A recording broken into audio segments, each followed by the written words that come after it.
Rangers game just started. We got it on in the background if you hear us mention anything. But I think we're probably going to start off with the biggest news, and it's a bit old, but things are coming out every single day on the Ohtani drama. Drama? Ugh. Man, I'll preface it with something I've told you and my parents first. Okay. And then we can really deep dive. Now, I genuinely believe he has to be involved some way. It's just so crazy. But I just think it's insane that he would do anything because, like I told you and like I told my parents, I don't think there's ever been an athlete that's been so universally beloved and this good and this rich. Like, all three of those things. Like, he is so loved by everyone. I can't think of another player this good that's been loved by everyone. There's always controversy. Yeah, exactly. Always haters. And he just didn't have any. And he's also, like, the richest player in baseball. It just doesn't make sense in my head. I wish that... So, if Ohtani's not involved, which, you know... All of this is alleged, so please don't sue us. If all of this that comes out is true, it makes no sense to me. Like, $4.5 million, I want to be so rich that $4.5 million just randomly missing out of my bank account doesn't alarm me. Yeah. Or raise red flags, or get my bank to go, hey, what is this? And, like... It's funny because this kind of relates. I was watching a podcast with Mark Cuban the other day. Goat. Multi-billionaire.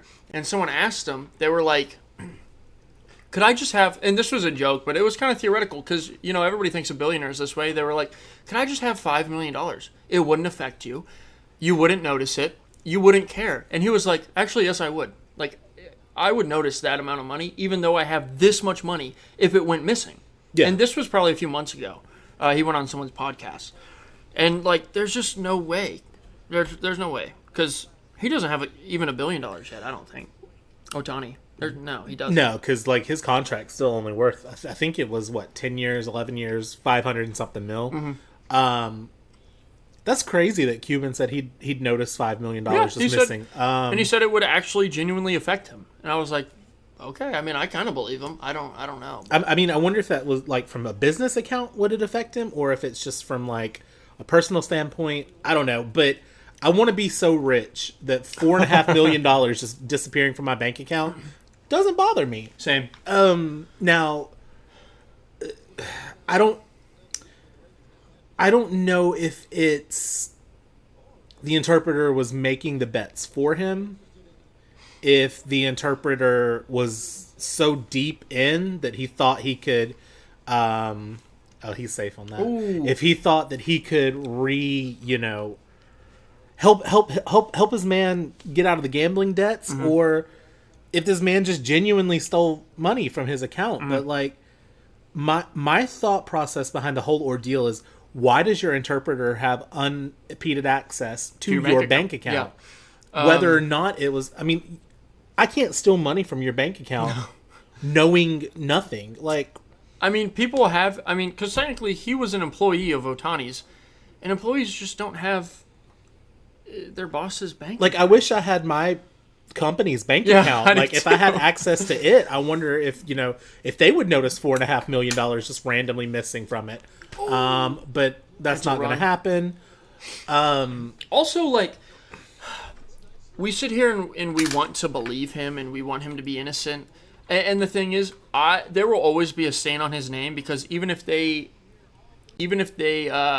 investigate him, I don't believe that the league would out him if they found the wrong thing. He's the face of baseball, and as terrible as that sounds, like, you're not going to ruin your poster boy. No, no. That would be like the NFL. Suspending the best quarterback in the league for 4 games for maybe deflating footballs, or, basketball, like, But, like, even then, the thing is, like, that was something new, right? And he only got 4 games for maybe cheating a little bit. But, I mean, they have had gamblers before, and if they don't do the same thing to Ohtani that they did to that person, Pete Rose. then it's outrage. It's outrage. Especially if he's found guilty. If he's not banned from baseball, I don't. That's why they can never out him, and because I don't trust them, I can never like him as much as I did. And it's disappointing because I like Ohtani. I think Ohtani is a great pitcher. I think Ohtani is a great hitter. I mean, the nickname the unicorn. I mean, it's crazy that there's a unicorn in every single sport, but you know. Wait, who's the football one? Nah, I don't. Patrick Mahomes, probably. Yeah, probably somehow. But I hate it because, like you said, he's so universally loved, and he's great for the sport because none of the other Japanese athletes that have transcended into the MLB have done what Ohtani's done, or will, at this point, will do what Ohtani's doing. I mean, you've got Yoshida up here, like he's solid. Yeah, Suzuki. You've got Yamamoto. I mean, there's a slew of Japanese talent.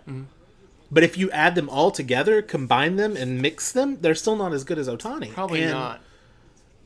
I mean, Ohtani opened up the Japanese market more so than I believe any other Japanese player in history has. I agree. I could be wrong. I know Hideo Nomo gets a lot of love for kind of opening that door, but I think Shohei Ohtani kicked it wide open. And you know, I guess another thing is like we can make excuses for him and believe he didn't do this, but all of these little things just kind of point to him. Yeah, I mean, it just my only issue, like, he can be completely innocent. They can go to court, they can find out he's completely innocent, this, that, and the other.